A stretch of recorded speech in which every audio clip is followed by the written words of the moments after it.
Josué. Zamba Yoshua. Le Dieu de Lokamba. Zamba Lokamba. Ezana Yesu Masia. C'est lui seul. Yende kaka se Je n'ai pas un autre Dieu. Il n'y a que Jésus seul. C'est lui qui fait toutes ces choses. Loba. Amen. On ne peut pas traîner.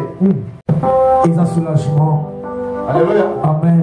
Un soulagement donné à l'affliction ou au déplaisir causé par quelqu'un. Amen.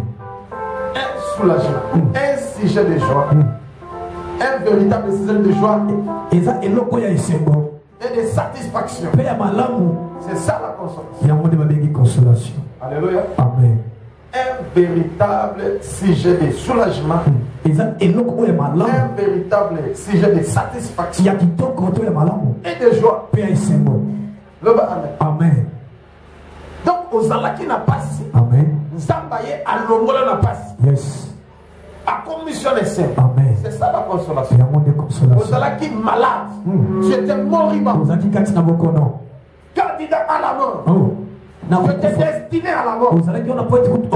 Mais Dieu vient. Il te guérit. Il te délivre. Il te donne la vie. Il te redonne encore la force. C'est ça la consolation. Comme il a consolé notre révérend. Dieu vous bénisse. Oh, papa n'a sepeli. Amen. Comme il a consolé plusieurs personnes. Quand on était parti à l'hôpital à Omeza, ça m'a têté. Donc, ça ne va pas. Oh, Fololo. Fololo. Ça s'allait. Comment Fololo ça s'allait? Voilà, combattant. Yes. Alléluia. Amen. Alléluia. Amen. Nini kuna, oh ça ne va pas. Papa qui sont là bengi biso. Tozoya. Yes. Toko maboto. On va passer mon lien dans l'hôpital. Ça ne va pas. Oh, il comme nini. Alléluia. Amen. Oh, il comme nini. Ah oui, jamais. Jamais.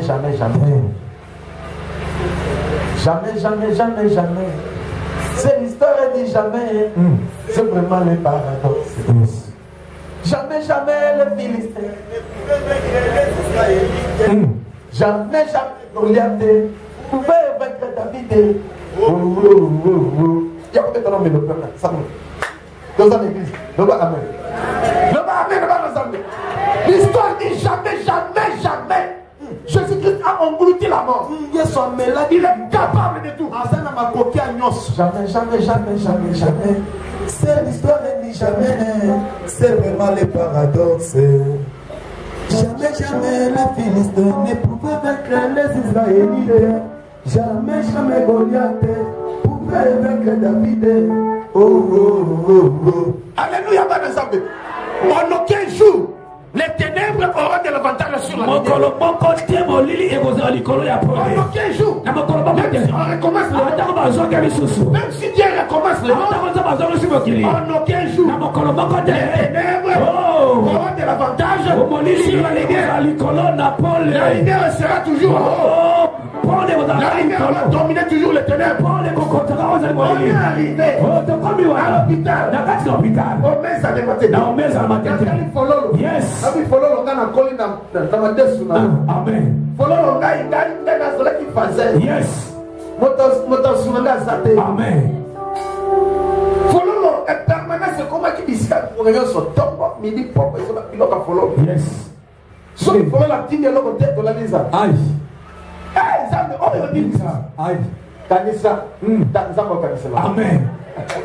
Nzambo consoler pas pour kanisa bola munayo. Amen. On le gagne le tête. Amen. C'est pourquoi il faut faire toujours le bien. Il y a moi c'est que on ça ka bola mo. Tu ne sais pas ce que le diable prépare de. Oh éviter oh yo monguna zo bongisela. Après demain. Oh tolo biwana. Tu ne sais pas ce que Dieu prépare demain ou après demain. Oh éviter on ça me fait azo bongisela bitolo. Pratiquons toujours le bien. Il y a pas on ça ka bola. Comme dit la Bible. Ne nous laissons pas faire le bien.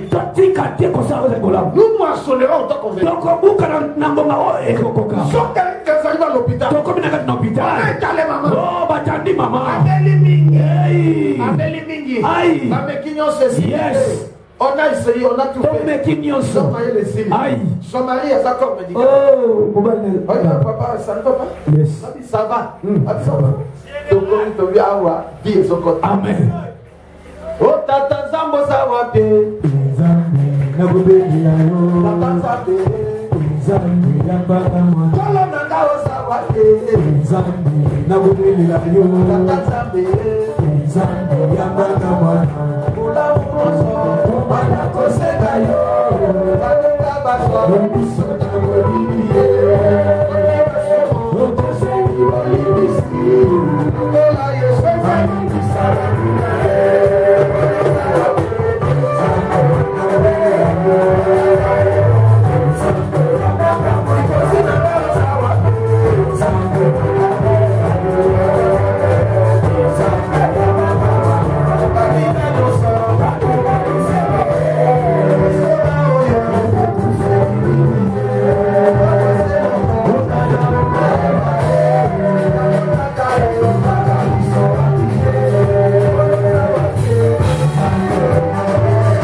J'aime poser les mains. La vie vieille zonga. Kolo. Amen. Maman, plusieurs mois à Tango la Kate. Yes. Kolo. Yes. Amen. Kolo. Yes. Au nom de Jésus. Amen. Amen. Si maintenant on va lève-toi. Yes. Téléma. Amen. Monsieur Fouva. Téléma. Yes. Amen. Donc ça va maman Tango. Abaki Pamok. Abaki Amibale. Yes. Alléluia. Amen. Papa Gangi. Yes. Batuma Kamui. Amen. Yes. Alléluia. Amen. Et l'homme ça passe à quelque chose par la consolation. Il y a moins de consolation. C'est la consolation. Il y a moins de consolation. La meilleure consolation. Oh, il y a solo. Les médecins. Les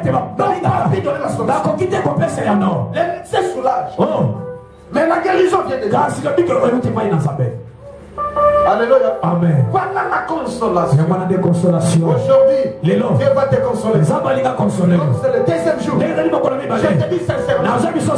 Rien n'est impossible à Dieu. C'est impossible à celui qui croit. Mais je me demande souvent. Un mort. Celui qui est décédé. Mais quoi? Est-ce qu'il a la foi? C'est pourquoi il y a d'autres circonstances. Ça demande la foi de l'homme de Dieu. La foi de l'homme de Dieu. Yes. Maman, il vole, il y a un par contre, c'est la permanence. Yes. Je suis comme Loba. Moi, non, je Amen. Et la foi en Dieu. Comme tu es encore vivant. Amen. Dieu peut faire. Amen. Et comme nous sommes au mois de la consolation, nous jeûnons pendant 12 jours. Les jeûnes de consolation. Zambaya pour consoler. Amen. Luc, chapitre 2, verset 25 et puis verset 27 à 28. Yes. 25, on lit 25 et puis on lit 27 à 28. Luc, chapitre 2, le verset 25 et le verset 27 à 28. Et au nom de Jésus. Amen. Et voici, il y avait à Jérusalem un homme appelé Siméon. Zalaki na Jérusalem, mutumoko kombo na Siméon. Cet homme était juste de Dieu. Mutuana Zalaki sembo. Il attendait la consolation d'Israël. Amanaï cause la consolation ya Israël. Et l'Esprit Saint était sur lui. Molimo mosantu ezalaki likolo na ye. Verset 27 à 28. Il vint au temple. Aye na temple. Poussé par l'Esprit. Atitamaki na molimo mosantu. Et comme les parents apportaient le petit enfant Jésus pour... Comme bapara bayaki na mwana Yesu Christ pour na bapakola ye bako kisama kambe komami na mobe. Yes. Il est récit dans ses bras. Ayambi na maboko na ye. Il dit et dit. Apamboli nzambe pe alobi. Maintenant Seigneur, kolo sikoyo. Tu laisses ton serviteur s'en aller en paix. Amen. Cette histoire m'a réjoui. C'est une belle histoire. Il y avait un homme. Son nom c'est Siméon. Comment est Siméon? Il était souverain sacrificateur. Il était vieux. Mais il attendait toujours la consolation. Parce que Dieu lui avait promis. Que Dieu ne mourra pas. Tu verras la consolation. Et ces jours-là, il était poussé par l'esprit. D'aller au temple. S'il avait refusé d'aller au temple, il n'allait pas voir la consolation. C'est pourquoi je vous dis, pour que tu sois consolé, il doit venir au temple. Alléluia. Parce qu'au temple, la consolation est là. La consolation, c'est toute une personne. Il a choisi un lieu. C'est qui part à 24. Amen. Yes. Vous allez connecter. Comme au temps de Siméon, il avait choisi un temple. Rien ne venir. Et il y avait une personne qui attendait la consolation. Si la personne restait dans sa maison, il n'allait pas voir la consolation. Alléluia. C'est pourquoi plusieurs personnes, leurs promesses sont devenues sans effet. Parce qu'ils ont refusé d'aller au temple. Ils refusent même de prier. Yes. Problème est atteint dans la maison. Pour voir la consolation. Et vous allez passer pour parce que le pasteur m'a choqué. Parce que tel ou tel m'a choqué. C'est pourquoi je reste à la maison. Le problème est atteint. Mais un jour, tu vas rater la bénédiction. C'est pourquoi David, c'est par le Saint-Esprit. Je suis dans la joie. Quand on me dit, allons dans la maison de l'Éternel. Parce que dans la maison de l'Éternel, la consolation. Et la consolation. Yes. Amen. Amen. Yes. Amen. Et donc, c'est bien ici, là, ici, sur ma case. Yes. Alléluia. Amen, papa. Écoutez la parole de Dieu. Il le fait autant. Poussé par l'esprit. Est-ce que l'esprit peut te pousser de fuir l'église? Tu as un esprit d'erreur. Tu as un esprit de démon. Tu es démoniaque. Même s'il y a des combats au niveau de l'église. Il vous a dit, l'église n'a pas de combat. Il a rencontré des obstacles. Dieu se mesure à travers les obstacles. Il faut même l'église. Amen. Mais bateau dans la capitale de l'église, à Kimi, il te serait difficile d'être consolé. Oh, sa consolation. Amen. Parce qu'un gagnant ne lâche jamais. Un lâche ne gagne jamais. Soit une race de gagnants. Yes. Nous sommes les races de lions. Notre père c'est le lion. Amen. Alléluia. Amen. Professeur d'ignore.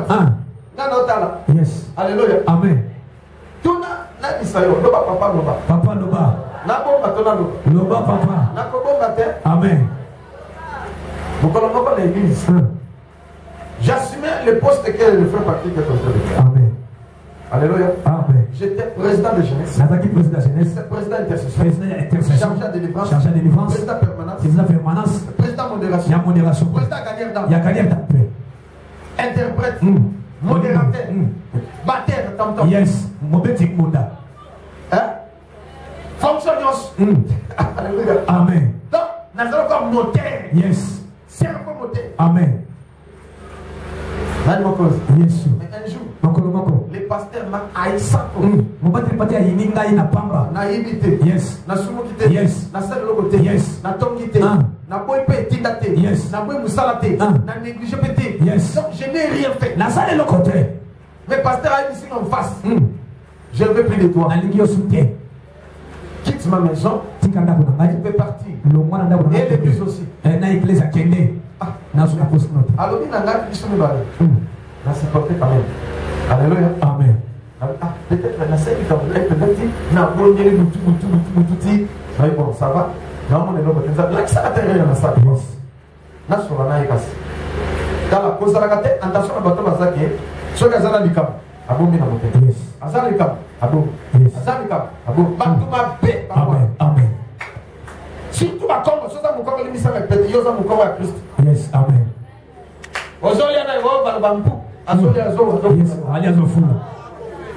Alléluia. Amen. Mais cela me toque mon loup, mon gars. Yes. Mon tété là. Donc, pour aller pour le ciel, Amen. lobby. Amen, papa. Yes. Alléluia. Amen. Judas, ça va nous comme Judas. Yes. Donc, nous sommes là pour la casse la main. Amen. Akangela mona kasika. Yes. Alléluia. Amen. Dans le la pierre, pierre ça la bouga. Yes. Miss Makas, ndokité. Na fini mon coco. Té. Na lobi ma bête. Té. Na pesi ndakisa. Amen. Mais ba Congo nyonso a. Oza ba Congo Christ. Amen. Hein? Amen. Ba Congo en Christ. Yes. C'est que c'est mentionné ça. Amen. Loba amen. Amen. Ti est-ce que non na ko de kutu mutesi. Papa ni to solo ni. Té. Lona ni sana papa so. O na kenga ta ni kamuga ta mabe. Ko ko bisanga. Yes. Nasa atabolimis. Mais na sengi bolimis ata na sala ki na ibagite. Bimisaka papa. Pour na ni sika okende. Amen. On a monné comme si aux autres poussé oui je ne veux plus de toi. Na ningi osute. Kende. Non est-ce que les caméras ont dit ça objet? C'est que les caméras. Exact. On t'a union à 4 à 0. Amen. Une chose en Et non comment ressource. il était parti voir quelqu'un à Macao. Lui-même. Je ne sais pas si tu as accompagné avec Simon. Un certain Simon, il venait de la Séca. Un prophète sorcier. Azaki Mosakoli Mdoki. Là, où va? Donc, aucun prophète. Amen. Bon, il est prophète Simon. Mais par contre, il y a une policière. Policière. Il y a moi, c'est quoi? Police à moi. À l'angle, ma sara. Na teni. Parce qu'il y a aussi une maman. Écoutez, la policière. Policière a télé, c'est ma gomme. Yo! Ma gomme poisonné, yo. La collaborateur, là, yo. Beaucoup de poison. On a dit que ma gomme va Amen. Ce que tu as ma collaborateur, et bien. Timothée, n'a pas eu ça, ça va. Timothée, ça dit ça, ça va. Docteur Peter, ça va. C'est pas. C'est pas. Frère Seba Zalaki et plusieurs autres collaborateurs. Alléluia, Amen. Maintenant, comment tu n'es pas policier là? Ok, il y a ce mon nom. Mais Simon, le prophète, a dit c'est Josué. Non, il n'y a pas Simon collaborateur. Amen. Et c'est le prophète a dit ce prophète. Amen. Azu, à Salim. Amen. Bah, que non, ça me l'a sorti. Prophétie du mille sous. Et pas Simon. Josué a tiré le poisson, ainsi de suite. Allez. Et si prière le péché, il a la prière, tout ça, mais allez tout. Josué a inde, total la maman encore et de ce qu'on a. Quand on était à un problème, parce que maman a un malade. Donc, comme tout ça, me la prendre. Donc, on a un pasteur béni. Timothée n'a mis, Timothée Tsadis. Amen. Donc, comme il a qui quitte, n'a pas qui quitte, n'a pas venu. Donc comme il y a un monnaie, c'est Abi Baïdi Singa. Et yo, Josué empoisonné. Et puis, Baïdi c'est déjà bandé pour la manios. Alléluia. Amen. Nani Mokozi. Yesu. Donc ce qui est dangereux, donc on va t'arrêter. Oui, oui, juste. Donc tu ne peux pas. Nga, Abi, Nana dit c'est au prophétie du Maki. Prophétie. Attention avec les prophètes. Il y a solo papa. Et pas une demi. Poison, n'a pas de poison dans les alades. Vous n'avez poison dans les Congo? Ah oui. La dignoté, tu peux partir, je vais monter notre serviteur. Non, c'est ça qui est bien aux arbres. Ceux qui attendent au problème. Donc, on a dit oui, bah, on a dit là. Et si on a dit qu'on a dit, c'est que l'ingénieur tu peux partir. Est-ce que vous avez sur notre monde? Est-ce que vous avez travaillé sur notre monde? Alléluia. Amen. Nani Mokozi? Yes. Na kimi église te? Amen. Nazakawa. Yes. Jusqu'à ce qu'il y ait. Amen. Alléluia. Amen. Ce qu'on va problème, nous avons eu le coup de ce qui est ok, matin. Hein? Mais fouille pas les problèmes. Il faut affronter les problèmes. Parce que nous avons se mesurer dans les problèmes. Alaksa Makasina. Yes. Loba Amen Banazambe. Amen. Amen. Amen. Simeon. Pour que tu sois consolé. Pour que tu sois consolation. Ne fuis pas l'église. Oh, pour qui m'a ecclésiaste? Même s'il a des combats. Ne fuis pas. Pour qui m'a dit? Dieu va agir. Zabarosa. Yoka. Poussé par, il va au temple. Poussé par l'esprit. Comme les parents. Apportez le petit enfant. Jésus. Pour accomplir à son égard.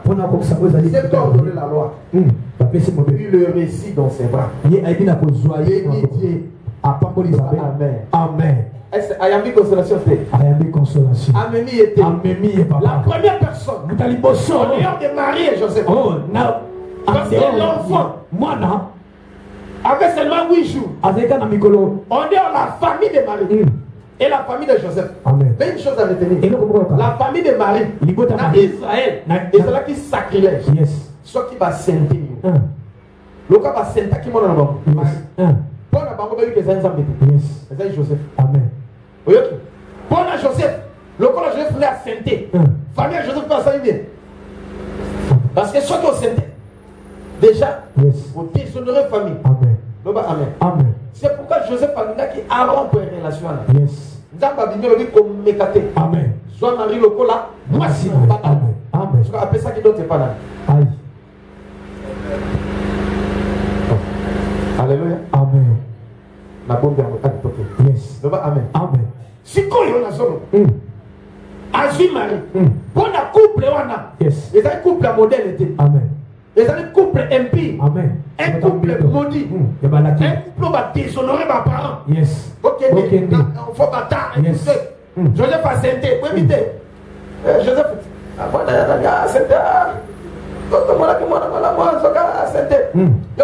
Marie n'a pas vierge vierge. Ça senté. Pas Joseph. Il y a solo. C'est comme moi, Abotan peut passer l'équipe. Parce qu'ils étaient rejetés. Abandonnés par tout le monde. Basani na bon. Baké même n'a pas fait le constat à recensement. Mais pas comme on a place là les autres. Basana qui bon. Baké là n'a pas nyama. Place au bateau là. Baké là la poule. Moi c'est Baké bon taka poule. Sans intervention de nan. Sans intervention de médecin. Ni même femme sage.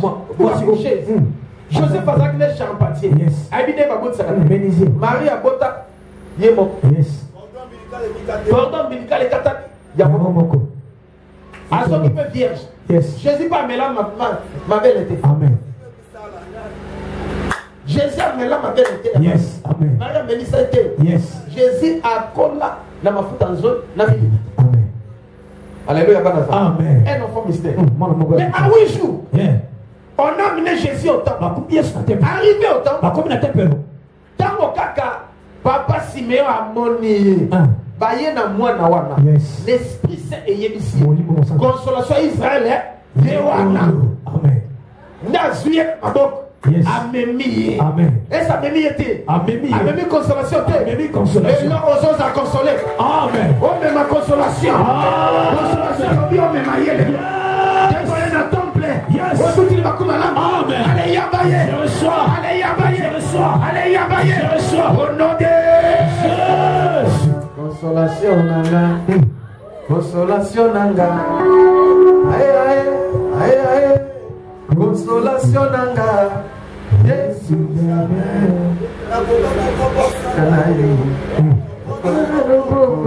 ebosanaka monoko te ngai mpe lokola nakokaki kobosana yo te naliki ya soso. Yes. Zamba yako console yo. Amen. Consolation nanga. Consolation nanga. Consolation nanga. Yesu jamais nakokaki kobosana yo lokola lokoko ebosanaka monoko te ngai mpe lokola nakokaki kobosana yo te aliki ya yesu mumba eyosalaka te nabomoi nanga ye nalukaki prosperite lelo mapamboli ye ekomi kolakalakanga lelo mapamboli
Seigneur, j'ai reçu la consolation.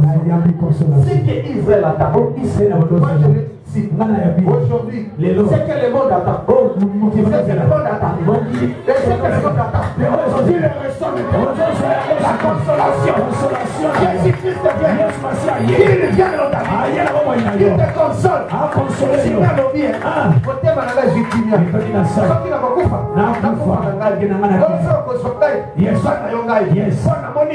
consolation. Amen. Yes. C'est votre Dieu, ma colorawa.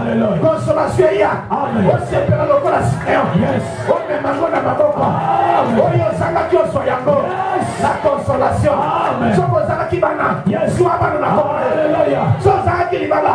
Soit libala na ko. Amen. So sanga ki mongo. Soit mongo. Amen. Sanga ki musala. Soit yango. Yes. Sanga ki guérison. Soit yango. Amen. Au nom de Jésus. Consolation nanga, yes. Consolation nanga, aïe aïe aïe, consolation nanga, yes, jamais. Kaki tokosa nanga. Alléluia, bana amen. Samba yé pour la consoler, yes. Yago Yesu aïe, kopesa omo. Yesu aïe, awa kase.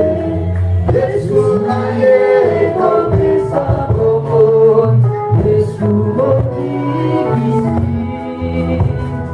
Yesu aye kopesa bobo, Yesu aye awanase. Yesu aye kopesa bobo, Yesu mokibisi. Ça va consoler mon Dieu, ça tient ma colère. Pour la terre, Otali Malévité, Otali Climaté, comme tu as fait tes pieds ici, quelqu'un te console, ça va consoler. Reçois Jésus maintenant, la consolation. Reçois Jésus, reçois merci, reçois le nom de Jésus. Je disais te consoler, Seigneur, consolateur,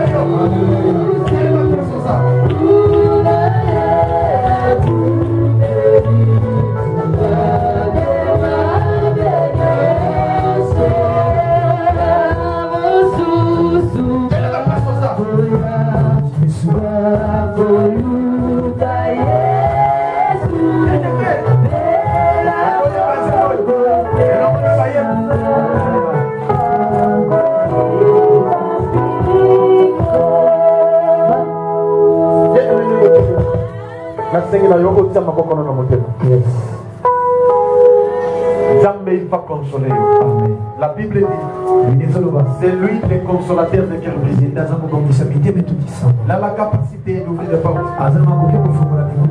Il a la capacité de guérir. Il a la capacité de ressusciter les morts. Il a la capacité de recueillir. Il a la capacité. Je l'appelle médecin par excellence. C'est un ingénieur par excellence. Parce qu'il a la capacité d'échanger les pièces. C'est lui qui a les pièces de rechange du corps humain. Même une partie du corps humain. Il a la capacité de changer. Il appelle ça Yassika, à Longoli Yakara. A changé l'estomac dans le gars. Oui, Beba Kawana et Anda et Beba Kawana. A changé l'amour. La belle est sous gastrite. L'estomac est ici là, a changé l'amour. Il n'est pas changé la reine. Comme il a changé les reines d'une personne. On va appeler en Australie. Ses reins étaient foutus. Il fallait acheter des nouveaux reins. Mais l'homme n'avait pas l'argent. Les reins coûtaient trop cher.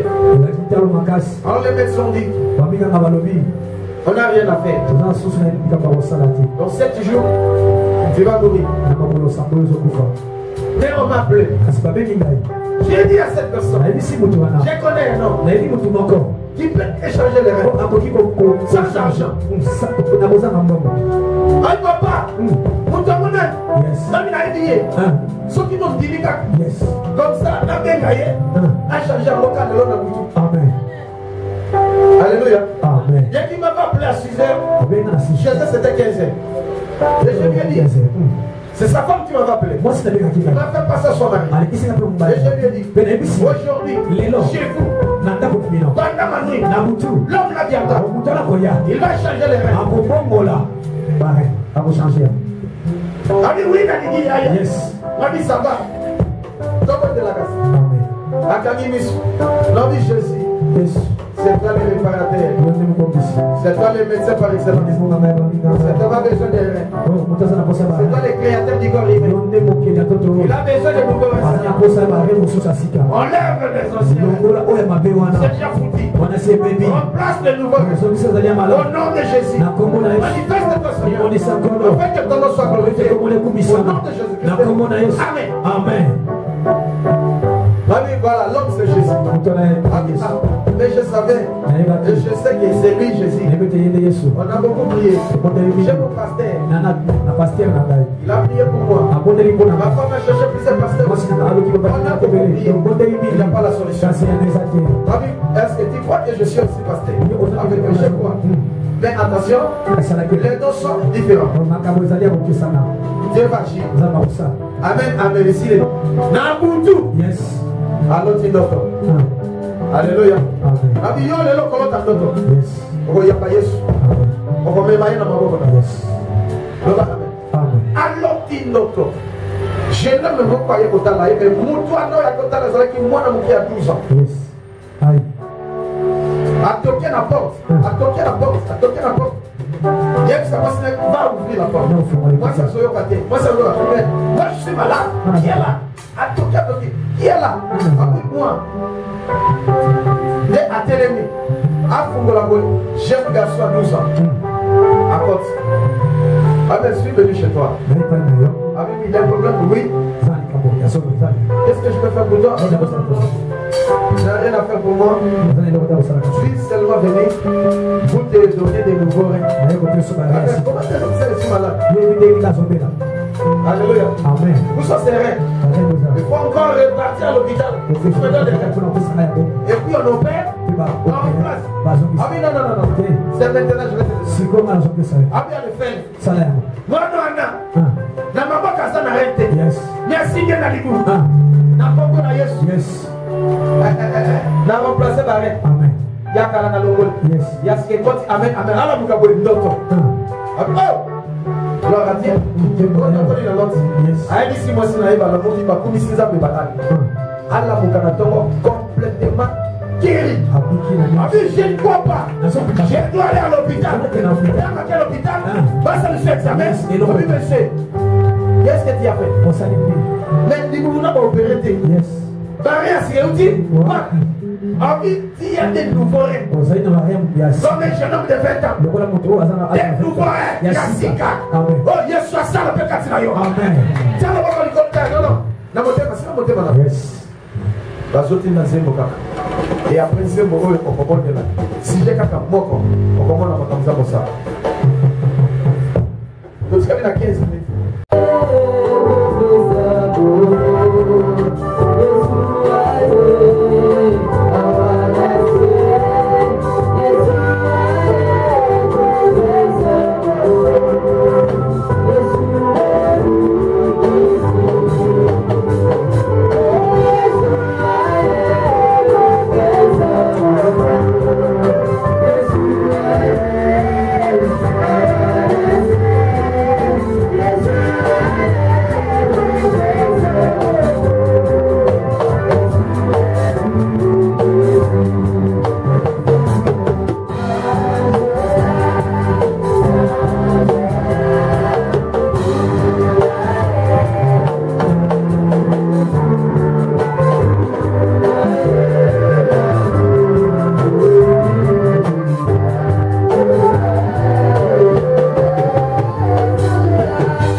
le bon comme possible dans son sommet.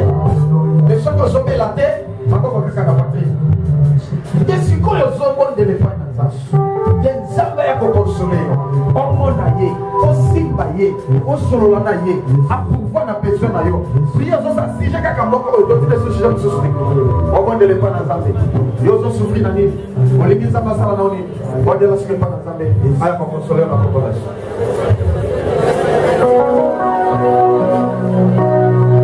La vie de Bézard va consoler. On s'est souffert la vie.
Et Dieu va te visiter aujourd'hui. Tu vas les recevoir. Comme Simon l'avait reçu. Ce que Israël attendait, il était dans la distraction. Mais Simeon était poussé par les Saint-Esprit. Il alla au temple. Il avait reçu Jésus. Il était béni. Maintenant alors, j'ai pris.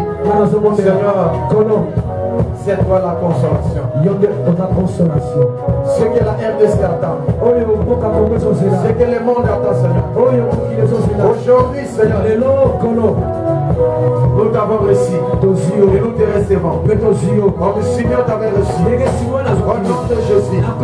Seigneur, console-nous tes enfants. Nous sommes le fruit de tes entrailles et le troupeau de ton pâturage. Seigneur, console-nous et console tout un chacun. Ceux qui sont malades, guéris les Seigneur et qu'ils soient consolés. Même s'ils sont des loin, même s'ils sont des loin, qu'ils soient consolés. Au nom de Jésus. Tous ceux qui sont tourmentés, par les esprits méchants. Manifeste-toi, Seigneur. Soyez délivrés. Au nom de Jésus. Soyez consolés. Père Saint, je sais que nous avons beaucoup de besoins. Mais c'est toi le consolateur. C'est toi le pourvoyeur. Vois à nos besoins. Console-nous, Seigneur. Nous allons témoigner de tes merveilles. Nous allons témoigner devant l'Assemblée. Et devant tout le monde, Seigneur. Au nom de Jésus. Visite-nous, tes enfants. Visite-nous, Seigneur. Visite-nous, Seigneur. C'est inouï. C'est inouï de visitation. Au nom de Jésus. Oh Seigneur, merci. Parce que tu vas accomplir de grandes choses. Afin de ton nom soit glorifié. Maintenant et pour toujours. Au nom de Jésus. Après ce moment de prier, nous disons 3 fois Amen. Amen. Amen. Amen. Diego Vandi, aux hommes à ma boque.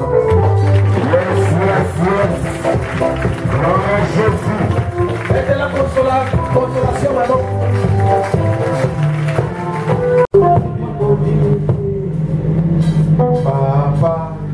Papa yo pesinga bango na kiki bango bashala pesinga ngai na botete bango na tembo tembo yo pesinga kokimi monelite bolingo yo linga kanga bango kokoto mitema ima ngaba ya biyo bango na tembo tembo yo pesinga kokimi monelite. Papa yo pesinga bango alingi bango bajaba esikanga na kokite bamona tembo tembo yo pesinga. Papa, dans Jean chapitre 17,